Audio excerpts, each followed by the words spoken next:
Boa noite, queridos irmãos. Bem-vindos a mais um Evangelho no Lar da nossa FEMEL.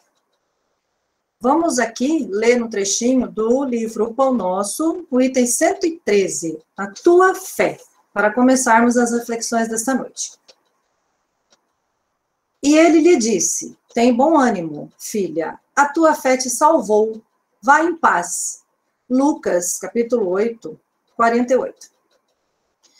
É importante observar que o Divino Mestre, após o benefício dispensado, sempre se reporta ao prodígio da fé, patrimônio sublime daqueles que o procuram.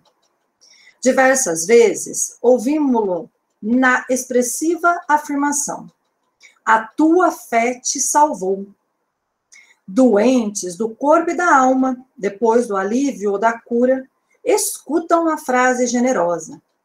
É que a vontade e a confiança do homem são poderosos fatores no desenvolvimento e iluminação da vida.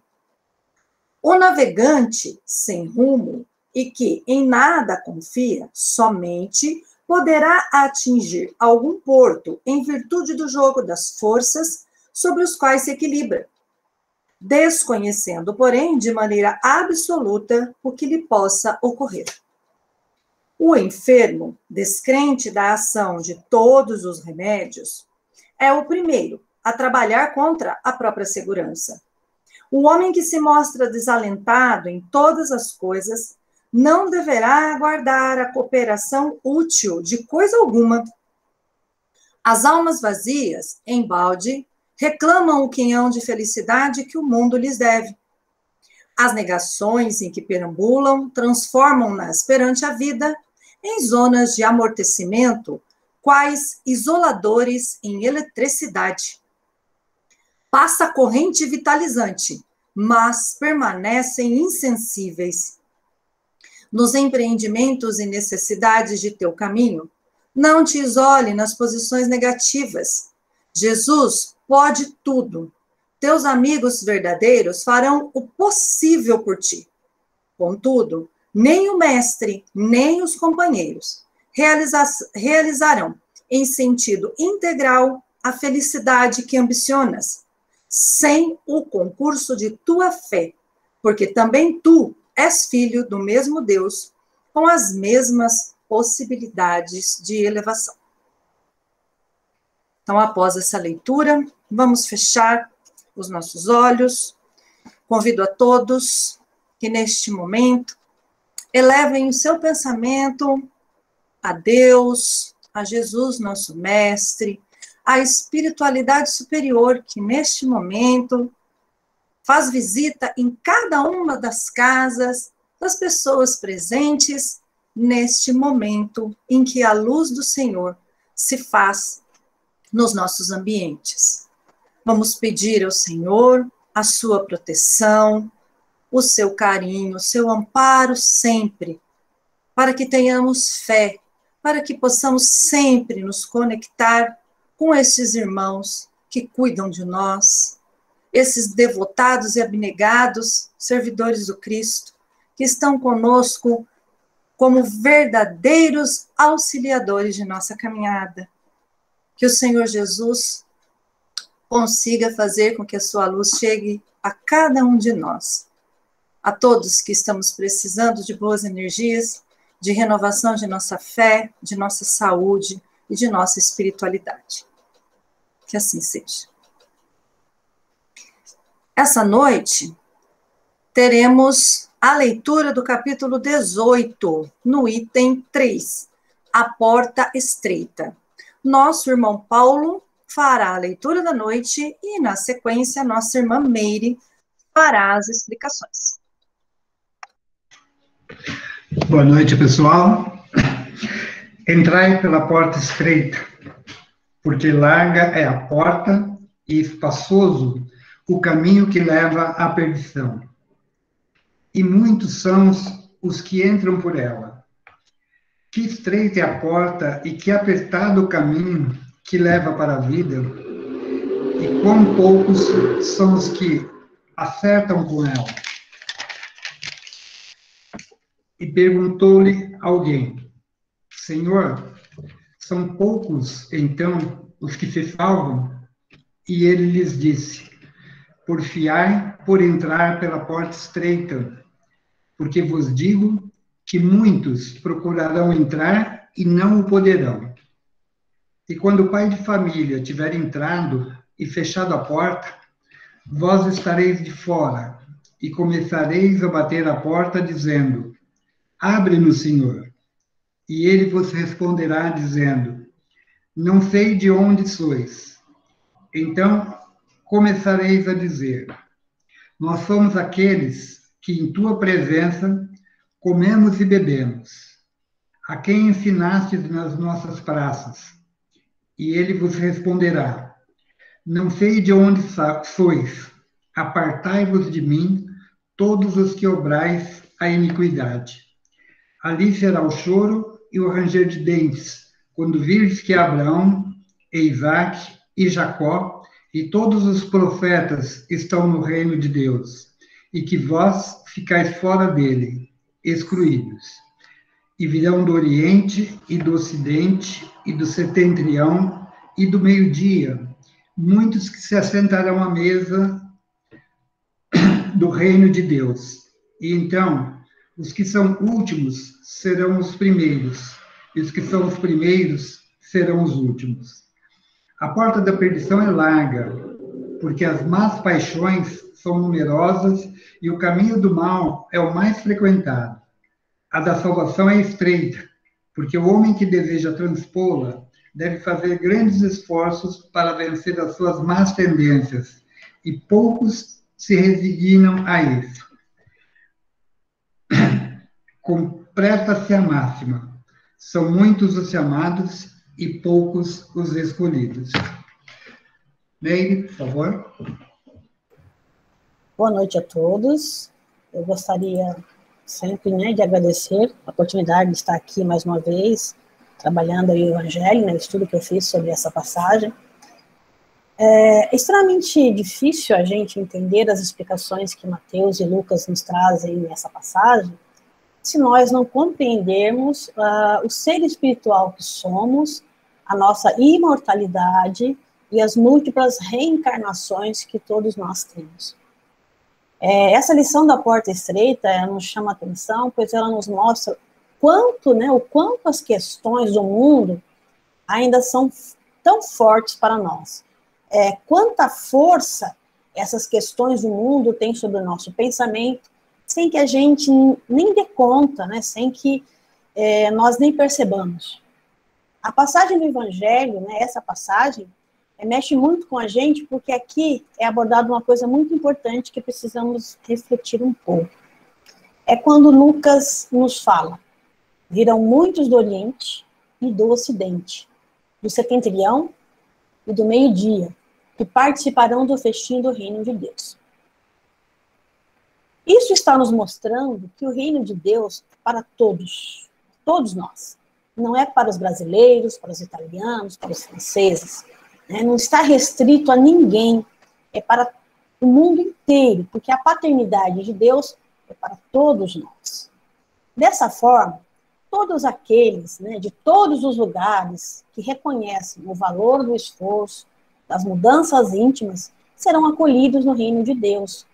Serão acolhidos no amor divino, porque o reino de Deus, na verdade, está em nós. É a nossa luta para conseguirmos cumprir com o nosso dever diante da lei. A porta estreita é o complemento da máxima. Muitos são chamados, poucos são os escolhidos. Se a gente não observar nossas atitudes, dificilmente nós vamos compreender o que é a porta estreita. E aí vem a pergunta, o que é a porta estreita para mim? O que é a porta estreita para você? A reencarnação é a grande luz para a nossa evolução. Por meio das reencarnações, o espírito volta, e é nessa volta que muitas vezes nós aprendemos a lição que essa passagem de Lucas nos traz.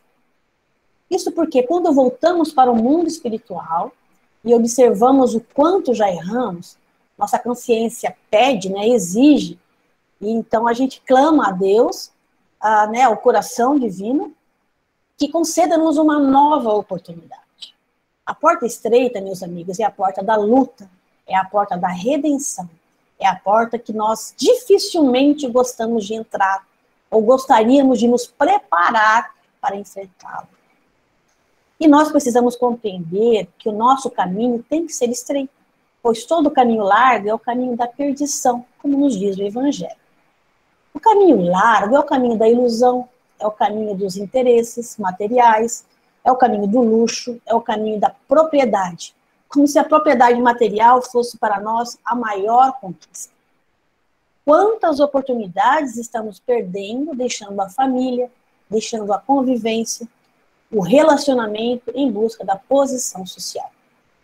Nessa lição também, Lucas narra: não sei de onde sois, por vos eis a dizer, comemos e bebemos na tua presença e nos instruíste nas praças públicas. Ele vos responderá: não sei de onde sois, afastai-vos de mim, todos vós que praticais a iniquidade. E o que é a iniquidade? É tudo aquilo que é contrário à lei, tudo aquilo que a ilusão tem nos arrastado.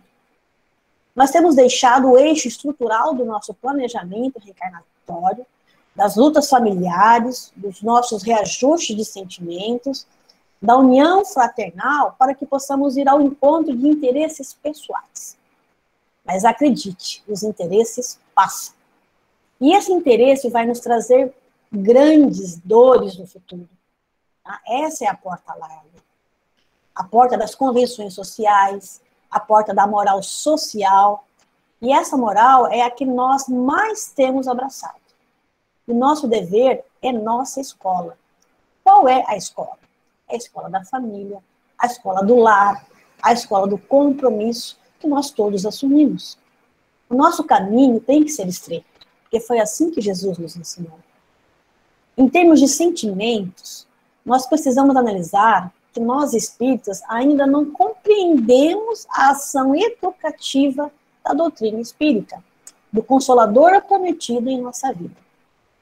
Nós nos colocamos muito superiores, nossa vaidade tem nos cegado, pois a vaidade tem sido uma construção que contrapõe, né, que vai contra ao interesse geral, ao interesse divino, ao interesse da moral consciencial. E temos visto quantos espíritas se melindram com pouca coisa. Julgam-se melhor, muitas vezes, achando que o espiritismo fará toda a sua mudança. Mas o espiritismo, meus irmãos, é uma tarefa libertadora. E se eu não vivenciar seus ensinamentos com reflexões profundas, eu não modifico nem meu pensamento, nem meus sentimentos. Então, nós não somos esse vaso de porcelana que achamos que somos. Muitas vezes temos uma sensibilidade de porcelana. E essa sensibilidade não tem nenhum sentido, pois está totalmente contrário, né, ao ser grosseiro que nós somos. Nosso perispírito ainda é muito denso. Nós somos um espírito cheios de dificuldades, né?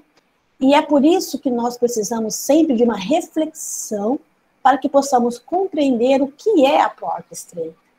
Porque a porta estreita é a porta que nos educa, é a porta dos nossos relacionamentos, é a porta que nos traz uma observação maior sobre o nosso comportamento, sobre a nossa personalidade. E nós temos visto nesse momento de pandemia que nós queremos nos refugiar junto daqueles que muitas vezes nos agradam, aqueles que não têm nenhum compromisso comigo, aqueles que eu fiquei conhecendo agora, né, eu não conhecia, aí tenho uma certa afeição por esses espíritos, por essas pessoas. Isso porque muitas vezes nós queremos fugir dos nossos reais compromissos. E fugindo das dificuldades, nós vamos trabalhar pelo menor esforço. E esse é o nosso maior dificultador. Nós lutamos pelo menor esforço. Nós tememos o sacrifício. E nós queremos e exigimos ainda a vantagem pessoal do outro. Como não temos olhos para ver o esforço do outro, a dignidade do outro, a luta, o trabalho e a honestidade do outro? E muitas vezes não temos olhos de ver o esforço do outro, porque não terei retorno que eu gostaria de ter no campo material. Isso ainda nos move muito, né? O material ainda é muito forte na gente. Dessa forma, nós nos afastamos daqueles que são os mais caros irmãos dentro do nosso processo de educação. E longe de servir aqueles que estão conosco, nós passamos a nos distanciar todo aquele serviço que nós tínhamos que fazer conosco para que nós pudéssemos melhorar, né, e pudéssemos aparar nossas arestas. Né? Fugimos do convívio com quem precisamos ter, né, para que vai nos cutucar, para que vai nos forçar, né, a realmente entender e a praticar, a vivenciar a lei divina, né, as leis que trazemos à nossa consciência. E todos nós só acordamos quando a enfermidade chega. Aí muitas vezes nós paramos e vamos ver o quanto tempo nós perdemos, né? Quanto tempo foi perdido. Então nós precisamos pensar que seja qual for nossa experiência nessa encarnação aqui na Terra, nós precisamos lembrar que ninguém recebe a família que não lhe pertence. Nós muitas vezes desprezamos aqueles que mais deveríamos amar, e esse desprezo é um desprezo deliberado às leis que regem nossa vida. Porque que mérito eu tenho de viver só com aqueles que me amam? Que mérito tenho em viver junto daqueles que não contrapõem as minhas ideias? E nós sabemos que nós encontramos dentro da nossa evolução, né, dentro da nossa reencarnação também, muitos espíritos que nos estimulam à vaidade, que nos estimulam a abandonar aquilo que nós viemos, né, para ser educativo, aquilo que veio para ser educativo em nós. Isso é um perigo, pois antes de reencarnarmos, nós olhávamos com outros olhos para a nossa vida. Nós tínhamos uma outra visão, e é por isso que nós pedimos muitas vezes as dificuldades, as lutas, as enfermidades, as questões que vão modificar os nossos sentimentos, porque isso nos levaria a caminhar pela porta estreita. Assim, quando nós não compreendemos essa anterioridade que a nossa história nos traz, não compreendemos a pluralidade da existência, nós ficamos meio à deriva desse caminho, né?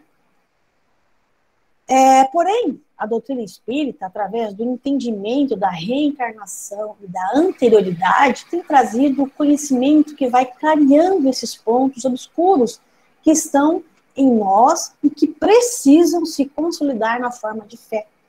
Ter dentro de nós o ideal de um futuro diferente. Mas para que meu futuro seja diferente, eu preciso trabalhar hoje.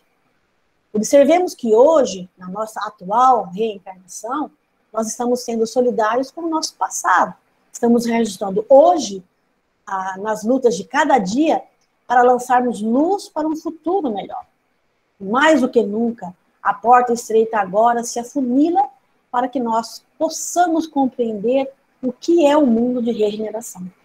Precisamos refletir muito nesse afunilamento que nossa reencarnação está nos propiciando e iniciarmos, mesmo que tardiamente, a nossa modificação. Nós não podemos jogar a questão da pandemia para quem quer que seja. Nós precisamos voltar os olhos para dentro de nós e observarmos o quanto temos sido indiferentes à família, à constituição do planejamento reencarnatório, ao valor da luta e nos prepararmos, porque nós não sabemos ainda o que virá pela frente. E quando o lavrador lavra, prepara o solo, lança a semente, ele aguarda a chuva, o sol, a boa colheita, porque teve o esforço para preparar o plantio. Assim que tem que ser conosco.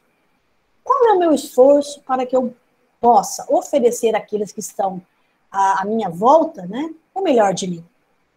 Qual tem sido o meu esforço, né, que permitirá eu dizer, Senhor, deixa-me entrar quando eu for chamado? Que esforço tenho feito para não ouvir da minha consciência a seguinte frase: não fizeste o que foi para você programado? Isso tudo, pessoal, irmãos, né, precisa ser muito bem pensado. A porta estreita é o convite à nossa redenção. Então, reflitamos sobre isso. E que Deus, né, e Jesus nos abençoe. E obrigado a todos pela atenção. Obrigada, Meire, pelas lindas e sábias palavras proferidas nesse evangelho dessa noite. E agora eu convido o nosso irmão Osmar para fazer a prece de encerramento. Vamos fechar nossos olhos, agradecer ao Divino Mestre por dar a oportunidade de ajudar o próximo. Que esse evangelho de hoje possa nos fortalecer diante das dificuldades material e espiritual. Pedimos aos mentores, anjos da guarda, que nos guiem no caminho do bem. Que através desses encontros fortaleça os nossos laços de amizade, criando uma grande família. Que o Mestre Jesus abençoe a todos, que assim seja, Pai. Graças a Deus. Obrigada, Osmar. Obrigada a todos. E com essa lição maravilhosa da Porta Estreita e a renovação de nossas esperanças nessa semana, nós encerramos o Evangelho dessa noite. Fiquem em paz, com a bênção do Cristo e até a próxima quinta-feira.